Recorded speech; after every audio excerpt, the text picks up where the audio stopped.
So, it has definitely been a minute since I last uploaded a video to this channel, and one that wasn't just a re-upload from TikTok, mainly because I haven't really had the time to film and edit videos, and I've been busy with the mainstream, not really mainstream, but professional theater. I've been performing in 3 different shows, or I will be performing in 3 different shows in the next coming months, and an actor's life is very fun. So yeah, that's why I haven't really been able to film and post anything, but luckily it won't be like last year where I just didn't upload or post anything for a friggin' month. I will be posting videos during this off period. I filmed a different video. It should be out like, I don't know, within a year or two. But anyway, today I want to talk about some of the movies that I didn't get the chance to talk about. So, all in one, we're basically, the theme for this video is animated movies released by Disney in the last couple weeks, the last month or so. If I didn't make a video on it then, I'm going to be talking about it. So, anyway, let's talk about the 3 animated movies released by Disney recently that I didn't talk about yet. First up is a movie that I'm sure you're not sick of hearing people talk about, Chip 'n Dale Rescue Rangers. Now, we all know who Chip and Dale are, the classic cartoon chipmunks from like the Donald Duck cartoons. They received their own series back in the 80s, Chip 'n Dale Rescue Rangers, which is probably what a lot of people like in like their 30s and 40s know Chip 'n Dale for.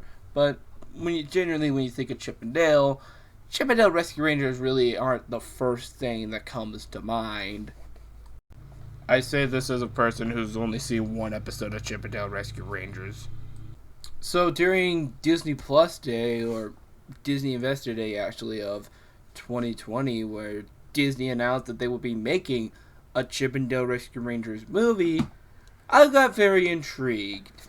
And what really interested me is, 1, it will be a live action animation hybrid, which standard, I guess, and that John Mulaney and Andy Samberg would be voicing Chip and Dale respectively.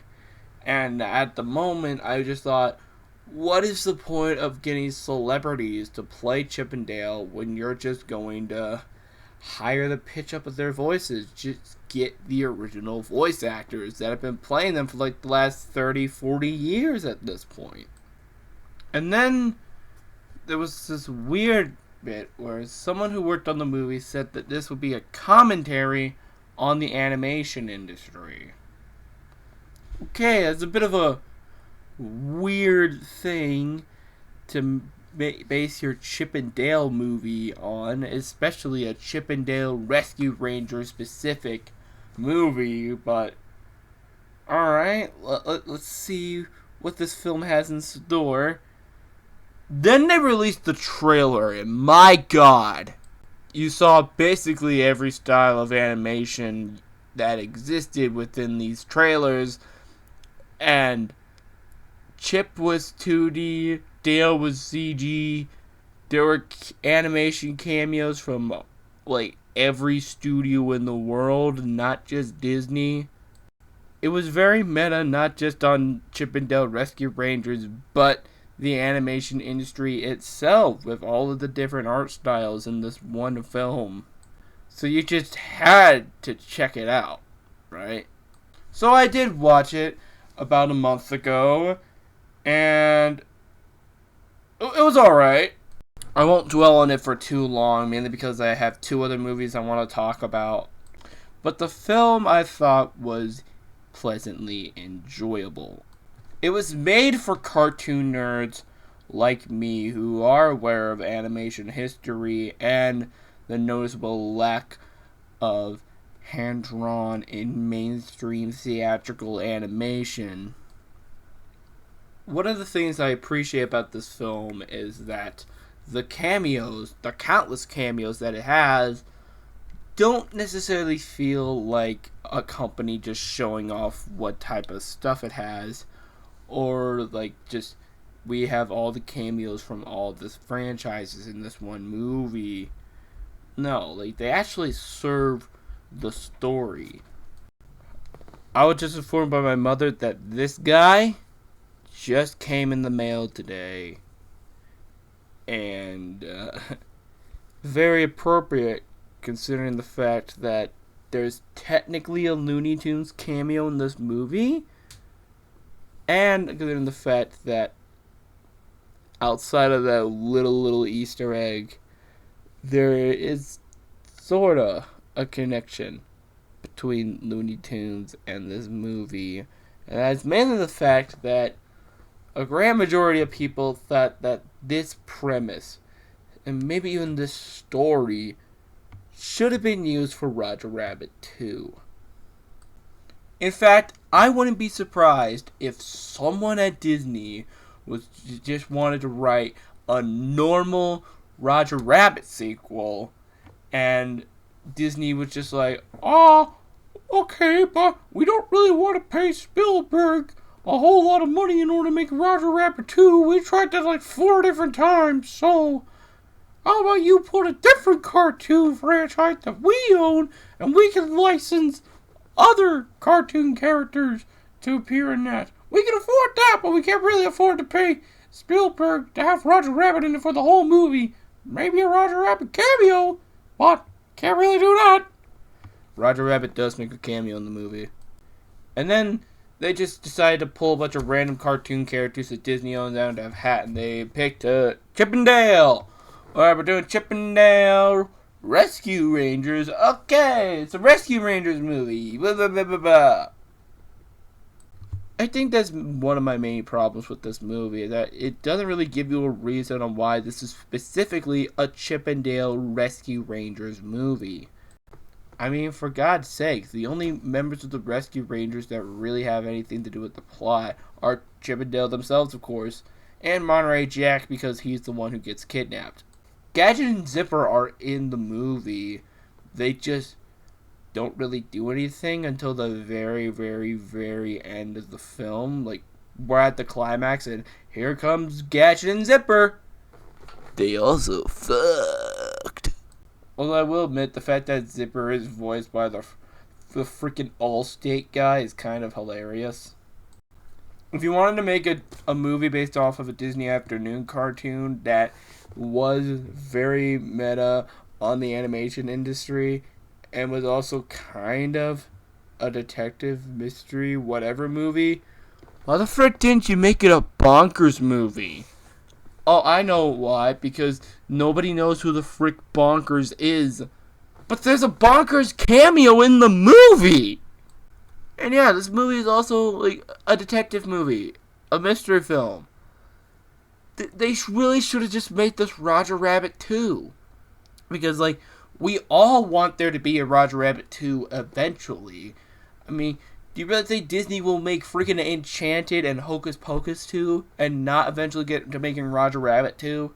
Like, come on, guys. So, like, if not this movie, what the frick would Who Framed Roger Rabbit 2 be about?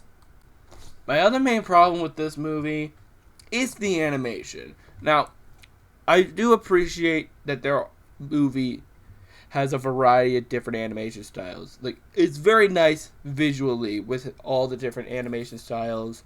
Like every scene, you'll see, like, 3 or 4 different characters with different animation styles. Whether it be more retro look, more modern look, 2D, 3D, a stop-motion character. Whether the character be a super famous IP, super obscure that only the hardcore nerds will know, someone who is meant to be like a parody or an homage to an existing character or franchise, or just some random cartoon character that they just pulled out of their butts. It's interesting to see all these different styles and characters in the same movie. What I mainly want to talk about are the animation on the Rescue Rangers. Now, one of the main jokes in this movie, the main bits, is that Dale got CGI surgery, like the realistic Alvin and the Chipmunks type of CG. Alvin and the Chipmunks even make a cameo in this movie. It's kind of funny because Disney now owns the Alvin and the Chipmunks movies. You can watch them on Disney Plus. And pretty much what happens is that Dale does get the CGI surgery. But here's the thing. We're told that Chip and all the other Rescue Rangers are still 2D like they were in the show. Here, however, they are not. It is cel-shaded CG. So, Chip is making fun of Dale for getting a CG surgery. What Chip is already CG. Like, come on. The cat wanted to say hi. Someone is mowing the lawn. It's very loud. And I probably wouldn't be so mad about this if there weren't 2D characters in the movie. Maybe they just spent so much money licensing out other characters. They just decided to just CG the characters who were supposed to be 2D. And just have the actual 2D characters just be the cameos in the background. And there's even a character in this movie who's supposed to be a puppet, like a Muppet, like this guy right over here. But it's not a Muppet. They didn't actually get a puppeteer in and have him do some puppetry like, hey, look at it, hi Chip and Dale, what you doing? No, they just CG animated a puppet and just have it imitate actual puppet movements, and it looks so weird. Like, why didn't they just film a real Muppet? God, it's so stupid. Like, you guys own the Muppets. Like, you seriously couldn't get someone from the Henson Company to just come in for a day and shoot with a Muppet? Like, come on. And last thing I'll talk about this movie, the controversy of the villain of the film, which I'm sure everybody's heard of by now. Basically, the main villain of this movie is Peter Pan from the Disney film, but he's all grown up. And the thing is, after Peter Pan came out back in the 50s, he went through puberty and nobody would hire him anymore, so he went into making bootleg animated films. Now, this may seem like a whole funny thing of, oh, Peter Pan, the boy who never grew up, actually grew up. Then you start to look up what happened to Peter Pan's voice actor. Yeah, it's not that fun anymore. It mirrors exactly what happens in this movie, only instead of, oh, he sells bootleg movies. No, he dies of drug and alcohol abuse. He was 30. I do not think that was intentional on the filmmakers, but they really should have done some research, probably. Like, you mean to tell me that nobody who worked on this movie was like, hey, you know, this is kind of similar to the life of Peter Pan's actual voice actor. We know that, right? Maybe we should change things up in the script so we don't come across as a little insensitive to this man's life and his family and stuff like that. I don't know, man. But the movie's still alright. I give it like a 7.5 out of 10. It's very enjoyable. It's got some neat jokes. Chip and Dale's relationship are pretty good. The animation is pretty good for the most part. And the Ugly Sonic cameo is the best thing in cinema. Now let's talk about the Bob's Burgers movie, which was released 1 week after Chip and Dale Rescue Rangers. Now, I really enjoy the Bob's Burgers series. I haven't seen every episode, but what I have seen, it is a very, very good show. Like, it is so funny. You won't even freaking believe. Like, Bob's Burgers is really one of the funniest adult cartoons on the air right now. Like, I love Bob's Burgers, man. So naturally, I was very excited to finally see the Bob's Burgers movie, because this thing was announced in like 2016. was supposed to come out in like 2020, and now it's finally been released a few weeks ago. And you know what? It's pretty good. I technically already made a video about this movie. I posted a TikTok review on here, but to keep this short, I really liked the film. The songs, I think there could have been a few more songs throughout this movie. This film could have really benefited from being a full musical outside of just being a film to have a couple songs. But the songs that are in the film are really, really good and are easily the highlight of the film. The characters are still the characters. They don't really change much from how they are in the show, although they still go through arcs in the film. The animation has been given a pretty good upgrade from the show. The voice actors are great. And the story... Now, the story, I can kind of see it be the plot of an episode. But what really makes this feel more theatrical, the animation, the arcs that the characters go through, and a bit of a higher scale. But like, Bob's Burgers is a low stakes show, so for a Bob's Burgers movie to be about the end of the world, that would kind of feel out of place and random. I'm looking at you, the Loud House movie, which, in order to justify it be a feature film, they throw in magic and dragons and ghosts and having the Loud family save the freaking world for some reason. I know what you did.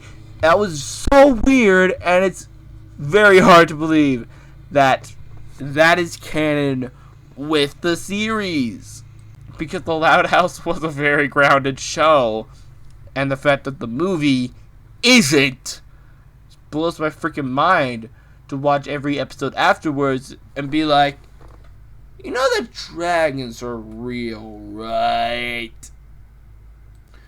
Thankfully, the Bob's Burgers movie doesn't necessarily do that, where, like, I don't know, the whole town blows up, one of the main characters dies, and freaking aliens invade. That might happen with that Family Guy movie that they've been talking about for freaking ever, which will probably never see the light of day, to be honest.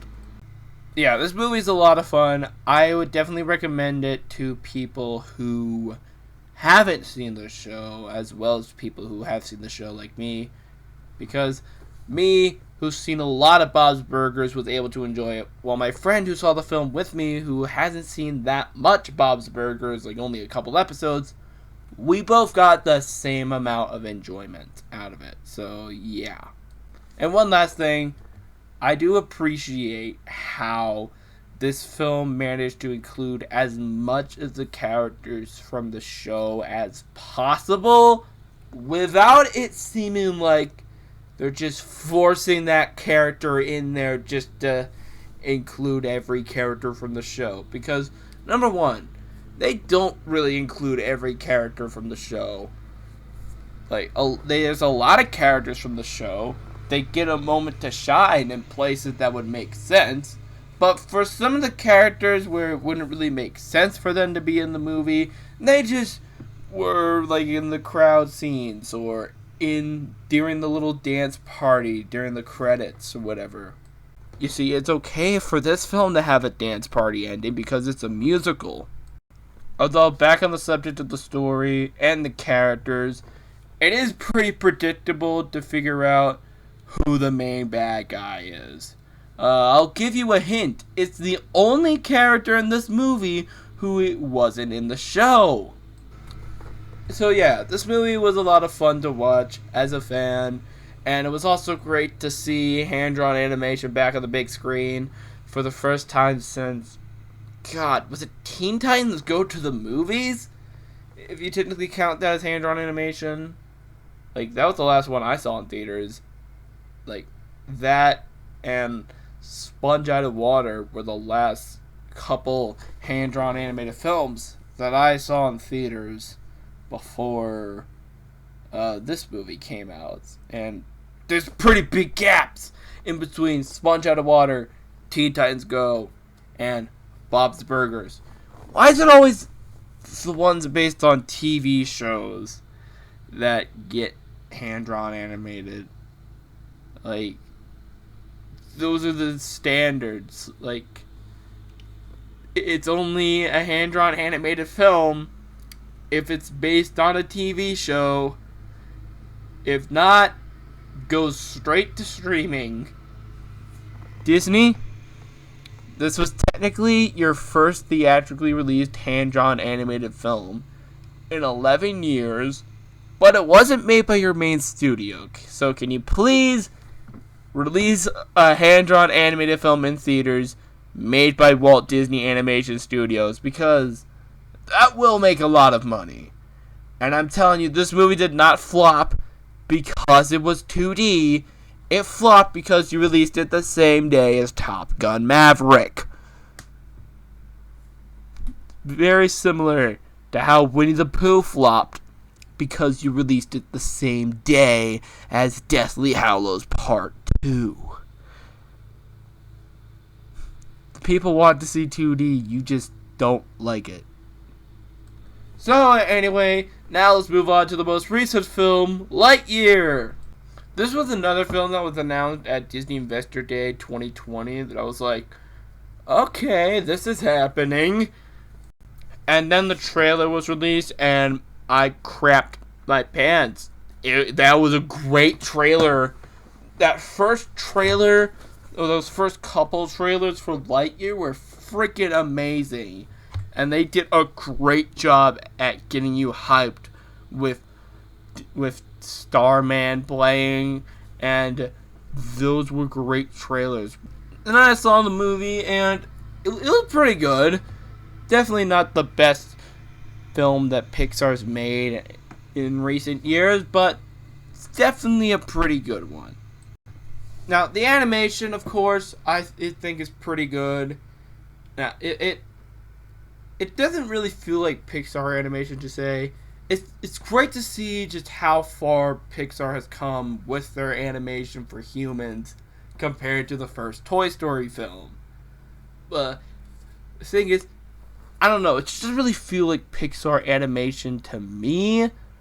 Like, it technically has some Pixar designs, like, there's Buzz Lightyear characters walking around, but, like, this feels more like a PS4 game rather than a Pixar movie, if you know what I'm saying. Not to say that the animation is bad, it just doesn't really look or feel like Pixar to me. I guess I'm just not used to Pixar looking and feeling this realistic. Now you might be wondering, but what about Soul?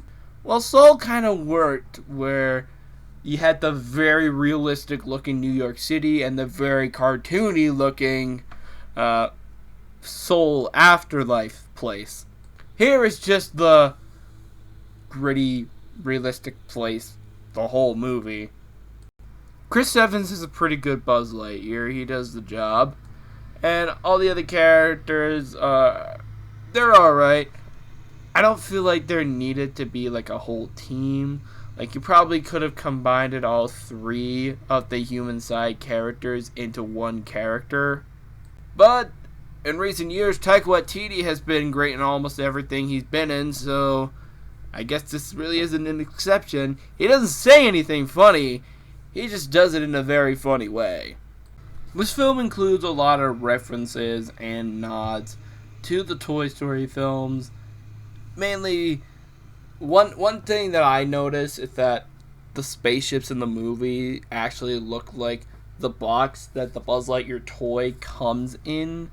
And Buzz does say several of the lines that he has said in the Toy Story films. Like, I'm Buzz Lightyear, I'm always sure. Just as an example. Although, I do have a problem with this movie, and it's mainly how they handled the character of Zurg.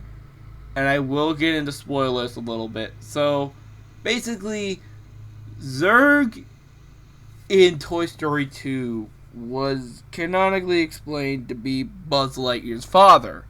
yes, it is a Star Wars joke and parody, but it kind of is a part of the Buzz Lightyear canon. Like, that's his father. Well, in this movie, Zurg is not Buzz's dad. Zurg is Buzz from the future who traveled back in time in order to stop Buzz from failing the mission that got him stranded on the planet in the first place. Now, here's the thing. I would be completely okay with this. I would be fine if they just decided to play with this a little bit, because it's an adaptation. It's a different version of Buzz Lightyear than what we know. This would make complete sense for them to do something a little different with the character of Zurg. However, this is not meant to be different Buzz Lightyear. Yeah, I know this is not the same Buzz Lightyear as the toy, but this movie is meant to be an in-universe movie that Andy saw that made him want to get a Buzz Lightyear toy. One of these guys, right over here. One of the things that always pissed me off about these toys is that his helmet could never go all the way back unless you broke it. Because, like, in the movies, his helmet could go all the way back. And, you know, Buzz is just walking around like, hey, Woody, how you doing? My helmet's all the way back. But, like, he can't do that unless you break it. And I got so mad about that as a kid. But, you know, everything else worked just fine. You know, he got his wings light up. He got his little thing right over there, communicator. Got his laser pointer. Doesn't really work anymore, but he kind of does. His voice box, which again, it don't really work anymore because this is a very old toy. But hey, it's Buzz Lightyear. Shoo, Buzz Lightyear to the rescue.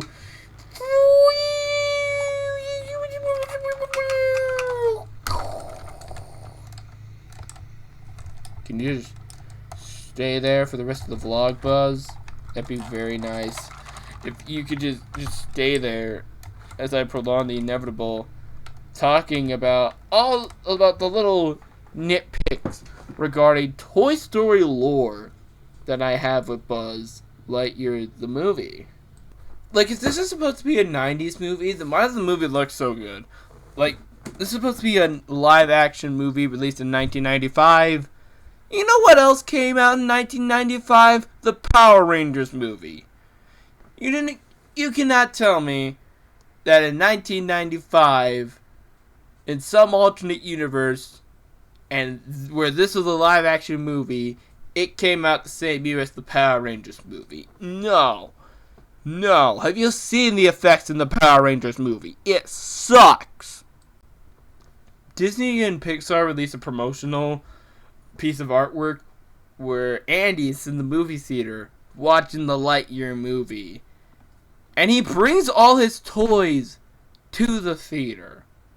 Which makes zero sense because none of the toys knew who Buzz was until Andy got him. And the little green aliens were there for some reason. And Andy didn't get those since Toy Story 2. So, why? And also, who brings all their toys to the movie theater? Like, I know Andy's just a kid, but what kid brings all of his toys to the theater? And if this was the in-universe film that Andy saw as a kid back in the 90s and also exists within the Toy Story universe, then tell me this.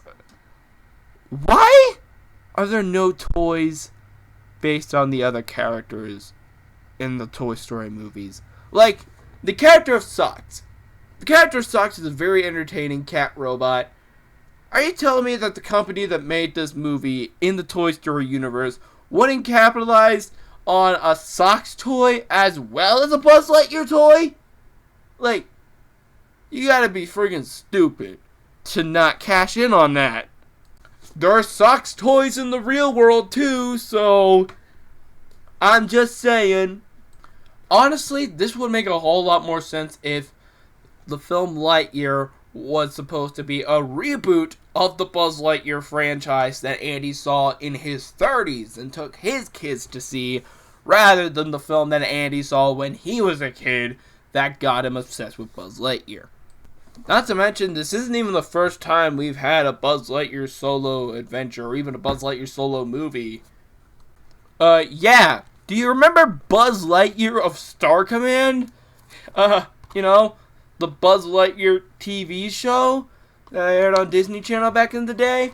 And its direct-to-video movie, Buzz Lightyear of Star Command, The Adventure Begins? Like, this was the Buzz Lightyear movie. This was the Buzz Lightyear show. That was my reaction to when they announced Lightyear. Like, didn't we already do this? Like, it would have made a lot more sense if Andy got obsessed with this TV show and this Lightyear was the reboot of that show. So, here are my two big theories on how the Buzz Lightyear toy works in the Toy Story universe. Because Lightyear gave me way more questions than I needed answers. Number 1. Buzz Lightyear Star Command is a tie-in cartoon to the movie. I'm actually surprised that a lot of people actually haven't come up with this explanation yet. Because back in the day, there were real-world examples of a cartoon being made based on a movie that was very popular, and the cartoon is where all of the merchandise came from. The most popular one being probably Ghostbusters, where the real Ghostbusters got made and all of the big toys came from that show. And yeah, we now have a bunch of toys that are based off of the original Ghostbusters movie, but back in the day, pretty much all of the toys were based on the TV show.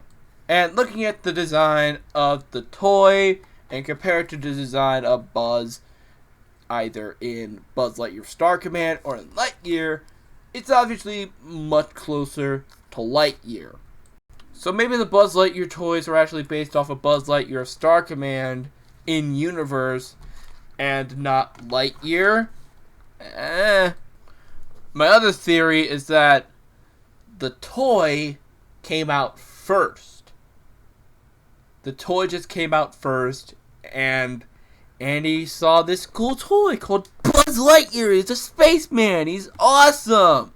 And the cartoon and direct-to-video movie came out based on that toy, and Lightyear came out being a live-action reboot of the Buzz Lightyear toy, similar to Transformers. In our reality, we have the original toy that started it all, the animated series that's very famous based off of that toy, and the live-action big-budget reboot of the toy. All of that makes way more sense than Lightyear being the movie that came out in 1995 that got Andy obsessed with this guy. Because there is no way in frick that Lightyear, in any reality, is supposed to be released the same year as Mighty Morphin Power Rangers, the movie. But overall, Lightyear, I think, is a pretty decent movie. If I were to rank all of Pixar's movies in the 2020s, from the worst to the best, it'd be Onward, Lightyear, Luca, Turning Red, and Soul. I know that Lightyear is technically the second worst Pixar movie of the decade, in my opinion, but Pixar has released like 3 bangers in a row, alright? So, the fact that Lightyear is second worst compared to those 3 bangers, it's actually not that bad in my opinions. I give Lightyear an 8, maybe a 7.5 or an 8.5. An 8. this movie's an 8. I liked it fine. I kind of felt like a little kid watching it, watching Buzz Lightyear go phew phew and shoot the lasers, and watching Buzz Lightyear actually be on the big screen, being a space ranger. That felt really cool and satisfied my need as a 5-year-old who loved Toy Story. Toy Story 3 was one of the first movies I remember seeing in theaters, so seeing any new Toy Story product on the big screen is always going to be very special to me. And granted, they haven't been as good as the original movies, but they're still fun. So if I were to rank the Toy Story theatrical movies, worst to best, it'd be Toy Story 4, Lightyear, Toy Story 2, and then Toy Story 3. So that's my ranking. And again, Lightyear is still second worst, but again, 3 masterpieces in a row. Kind of hard to top that. So anyway, guys, that's my review of Lightyear and also the Bob's Burgers movie and also Chip 'n Dale Rescue Rangers. What do you guys think of all these movies? Which one's your favorite? I hope you enjoyed me talking for Disney movies you saw 3 weeks ago for almost 40 minutes, because it will be a while before you get to hear another 40 minutes of me talking about whatever. So anyway, guys, what reboot of a cartoon from decades ago do you want to see get a meta treatment? What modern cartoon do you want to see get a normal adaptation? And what very confusing Toy Story spin-off do you want to see somewhere down the line? Please let me know in the comments. I won't read them. But anyway, guys, that will be it for this video. Please be sure to like, comment, and subscribe, and ring the bell to be notified of when future videos will be uploaded. We are trying to get to 300 subscribers by the end of the year in order for me to make one giant video reviewing every SpongeBob video game. So if you want to see that, please hit the subscribe button and ring the bell to be notified on when future videos are uploaded.